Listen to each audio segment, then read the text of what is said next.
Spring is the time of the year that color returns to Iowa. Unfortunately, it's also the time that road construction returns to Iowa. And in the Highland Oak Park neighborhood, it is already having an impact on some businesses. WHO 13's Roger Riley joins us live from there. Roger. Yeah, Andy, I'm here at 6th and Euclid, where the center of this construction.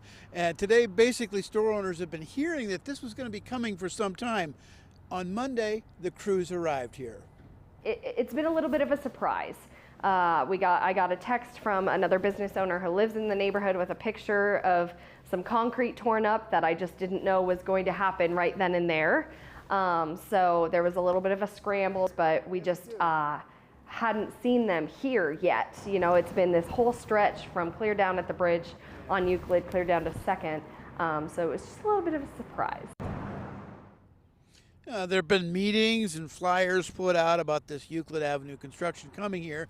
There was no clear direction as when they might arrive until yesterday. Bethany Fast did say that the leader of the construction crew did meet with business leaders here today and answered questions, and their concerns are mainly that customers can be able to find their stores. So we met with Joe Eddy this morning. He is, I believe, the main general contractor on site and engineer. And so he walked us through everything that's happening. Someone from his team yesterday was literally here within an hour of a few emails being sent to the city council members. And they wanted to make sure that they get things done as quickly and as efficiently as possible.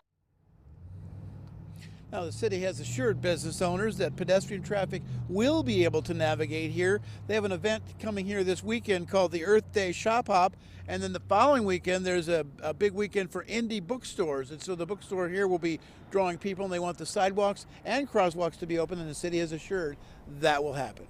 All right. Same story, different Des Moines neighborhood. Thank you, Roger.